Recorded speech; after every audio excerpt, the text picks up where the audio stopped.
भारत के साथ और मैं हूं मनोज चतुर्वेदी। देखिए, वीआईपी सुप्रीमो मुकेश सहनी जो हैं आज मुजफ्फरपुर पहुंचे थे गणतंत्र दिवस के मौके पर और अपने कार्यकर्ताओं को संबोधित करते हुए तमाम बातें कहीं, अपनी गरीबी का वास्ता दिया।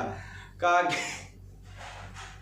कभी समय था कि मैं 900 रुपए में नौकरी करता था और आज हमारे पास सब कुछ है, आने वाला समय हमारा है। हम उनके भाषण को सुनवाएंगे आपको। आने वाला समय हमारा है, लेकिन मौके के हिसाब से हमेशा पलट जाने वाले मुकेश सहनी कभी कांग्रेस के साथ खड़े हो जाते, कभी भाजपा के साथ, तो कभी नीतीश और तेजस्वी के साथ। अपनी राजनीतिक जमीन तलाशते हुए मुकेश सहनी आज तक एक भी चुनाव अपने दम पर नहीं जीत पाए हैं। यानी यूं कह लीजिए कि मुकेश सहनी ने आज तक एक भी चुनाव जीता ही नहीं था। और पिछली चुनाव में भाजपा ने उन्हें 4 सीटें दी, जिसमें कि 1 सीट एक उम्मीदवार उनके साथ खड़ा रहा और 3 चले गए थे भाजपा में। या यूं कह लीजिए कि भाजपा ने अपने कैंडिडेट को डम्मी के रूप में मुकेश सहनी को दिया था, जो जीतने के बाद ही भाजपा के साथ चले आए थे। लेकिन मुकेश सहनी ऐसे हैं कि लड़ाई तो ठानते ही हैं। आज अपनी गरीबी का वास्ता दिया और क्या कुछ कह रहे हैं, संक्षेप में सुनवा देते हैं। जय भीम। बहुत बहुत धन्यवाद। इस कार्यक्रम में उपस्थित हमारे विधायक भाई मुन्ना यादव जी, युवा नेता माननीय विधायक हमारे अमर पासवान जी, इस कार्यक्रम में उपस्थित हमारे वीआईपी पार्टी के नेता रजनाथ सहनी जी, मिशन के सभी साथीगण और इस सभा में बड़े संख्या में युवा साथी, माता बहन, नौजवान साथी, मंच पर उपस्थित सभी नेतागण, सभी को सन ऑफ मुकेश सहनी की ओर से नमस्कार, प्रणाम साथियों। आप सभी को बधाई, शुभकामना गणतंत्र दिवस का। साथियों, आज मैं बाबा साहब भीमराव अंबेडकर जी का प्रतिमा का अनावरण करने के लिए मैं आया हूं। साथियों, इस मंच पर बहुत सारे साथी ने बहुत ही अच्छे तरीके से, बहुत सारे बातों ने अपने अपने तरीके से रखा और निश्चित तौर पे बहुत अच्छी तरीके से आप बाबा साहब को जानते हैं, बाबा साहब को मिशन को जानते हैं। वो क्या सोचते थे, क्या करना चाहते थे, उस अनुकूल उन्होंने किया और आप उसको अच्छी तरीके से पता है। लेकिन सिर्फ मंच पर बोलने से काम नहीं होगा, आपको काम करने से होगा। निश्चित तौर पे बोलना भी जरूरी है, लेकिन बहुत सारे बातें को मंच पे से बोलने की आवश्यकता है, लेकिन बहुत ऐसी चीजें हैं जो मंच पे आप नहीं बोल सकते हैं। उसको बंद कमरे में उनको बताने की आवश्यकता है, और जब उसके बंद कमरे में बताइएगा तो उनको एहसास होगा कि आप सही बात कर रहे हैं और उस बात को वो ध्यान नोटिस लेंगे और उस रास्ते पे आप चलेंगे। सिर्फ मंच पे आके किसी को गाली देने से नहीं होगा। बाबा साहब ने ही संविधान में हमें दिया है, सब व्यक्ति का, सबका अपना अपना आजादी है। हर जाति, हर धर्म के लोग स्वतंत्र हैं इस आजाद भारत में। आपको क्या करना है वो आपको निर्णय लेना है। इसलिए साथियों, सभी लोगों ने अपने अपने समय पे बहुत कुछ किए हैं। कल्पना कीजिए कि बाबा साहब भीमराव अंबेडकर जी ने अगर संविधान नहीं बनाते, उसमें खास करके दलित भाई को आरक्षण अगर नहीं मिलता तो आज क्या होता। हमें भी आरक्षण मिला है। आज हमारे समुदाय को अगर बंगाल में जाइएगा, निषाद के सभी उपजाति, बिन बेलदार, मुनिया, मला को वहां पे आरक्षण मिल रहा है। आप दिल्ली में चले जाइए, वहां पे निषाद समाज के सभी उपजाति को आरक्षण मिल रहा है। लेकिन कुछ राज्य में जो उस समय में जो लोग चालाक लोग थे, बहुत सारे लोगों को छोड़ दिया गया, और क्योंकि उनको पता था कि बाबा साहब का मिशन से गरीब पिछड़ा लोग खड़ा होकर वो आगे बढ़ जाएंगे, उनको रोकने के लिए बहुत सारे राज्य में छोड़ दिया गया।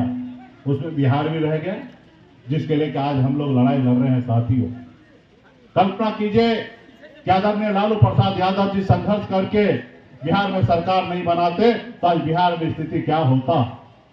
आपके बाप दादा को कपड़ा अच्छे कपड़ा पहनने के लिए नहीं दिया जाता था। चप्पल पहनने के लिए नहीं दिया जाता था, उनके दरवाजा से चप्पल पहन के नहीं गुजर सकते थे, ये स्थिति था। आपके हाथ से पानी लोग नहीं पीते थे, लोग आपको अपनी बराबरी में नहीं बैठाते थे, लेकिन बाबा साहब भीमराव अम्बेडकर का ताकत से लालू प्रसाद यादव जी आपके लिए संघर्ष किया, कर्पूरी ठाकुर जी ने संघर्ष किया, मुलायम सिंह यादव जी ने संघर्ष किया, स्वर्गीय रामविलास पासवान जी ने संघर्ष किया, काशीराम जी ने संघर्ष किया, जिसके दम पर आज आप और हम सीना चौड़ा करके आप अपनी बात को रख रहे हैं साथियों। इसलिए साथियों संघर्ष करना पड़ेगा। मैं 18 साल की उम्र से मैं संघर्ष कर रहा हूं। गांव को, अपने परिवार को, अपने माँ बाप को छोड़कर मुंबई जैसे शहर गया, मजदूरी किया।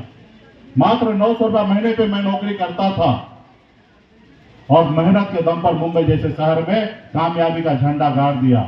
ऐशो आराम की जिंदगी जी रहा था, लेकिन मैं बिहार आके देखा कि लोग चांद पे घर बनाने के लिए सोच रहा है। आज भी हमारे लोगों के लिए धरती पर रहने के लिए घर नहीं है। अब मैंने ऐशो आराम जिंदगी को छोड़कर आज अपने लोगों के लिए संघर्ष करने के लिए आया हूं साथियों। इस देश में 3 तरह के लोग हैं। एक वो लोग हैं जो बहुत बड़े लोग बन गए हैं, उनको आपका फिक्र नहीं है। उनको जब भी मौका मिलेगा आपके शरीर से 2 सिरिंज खून निकालकर वो अपने फायदा निकाल लेंगे, आपके बारे में नहीं सोचेगा। वो हमेशा चाहेगा कि आप गुलाम बन के रहिए, वो कभी नहीं चाहेगा कि आप मालिक बनिए। एक वो लोग है और एक वो लोग है जो अपने बारे में, अपने भविष्य के बारे में नहीं सोचता, अपने बच्चे के बारे में नहीं सोच पाता, तो आपके बारे में क्या सोचेगा? रात में क्या खाएंगे, कल क्या खाएंगे, उसके लिए वो जिंदगी को जूझते रहता है, परेशान रहता है कि कैसे हमारे बच्चा कल रात में क्या खाएंगे। वो अपने किस तरीके से अपने बच्चे को घर भर पेट खाना खिलाएंगे, उसके लिए सोचते हैं। भला वो आपके लिए क्या सोचेंगे? सोचने का काम तो सिर्फ यहाँ पे जो अभी सभागार में जो बैठे हैं वो आपको और हमको सोचने की आवश्यकता है साथियों। अपने लोगों को कैसे समझाना है साथियों, अपने लोगों को कैसे समझाना है।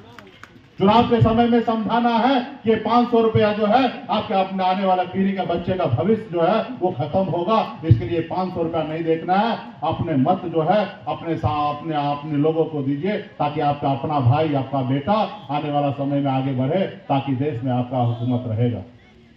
बाबा साहब ने ही सब ताकत दिया है, सब चीज बहुमत में ही है साथियों। अगर बिहार का मुख्यमंत्री बनना है तो 125 विधायक चाहिए। अगर दिल्ली में अगर सरकार बनाना है तो 272 चाहिए सांसद। और अब जब चुनाव का समय आएगा, सिर्फ आप अगर यहाँ पर बैठे और बड़ी बड़ी बात करते हैं और उसके बाद अगर सोचते हैं कि हम अपना 1 वोट अगर हम दे देते हैं तो आपका काम खत्म हो जाता है, तो साथियों आपका 1 वोट देने से आपका काम खत्म नहीं होगा। आपका भाई जो कल नहीं सोच पाता है उनका वोट आपके साथ कैसे गिरे, उसके लिए जब तक आप मेहनत नहीं कीजिएगा तब तक आप सफल नहीं होइएगा। इसलिए साथियों हजारों साल से आपके लोगों को गुलाम बना के रखा है और वो चाहता है कि आप मालिक बने, नहीं चाहता है।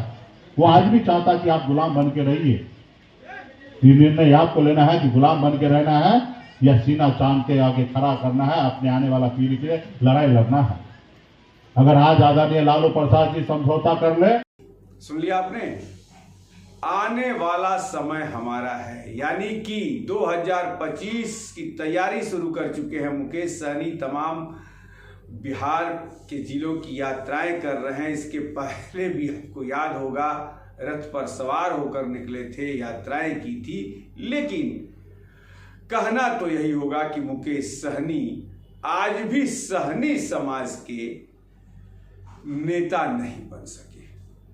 सहनी समाज के तमाम वो नेता हैं, भाजपा में हैं, मुकेश सहनी अकेले चलने वालों में से है। अब देखना ये होगा कि मुकेश सहनी जो अपने कार्यकर्ताओं की आवाज बन रहे हैं, कार्यकर्ताओं को गंगा जल की कसम खिलाए थे। याद होगा आपको कि गंगा जल की कसम खाइए कि गंगा का आप बेटे हैं, पैसे पर नहीं बिकिएगा, लेकिन नतीजा कुछ और ही निकला। और इस बार भी देखना होगा कि गंगा जल की कसम का क्या असर उनके लोगों पर होता है, उनके वोटरों पर होता है। इस पर भी नजर रहेगी। आप बने रहिए हमारे साथ।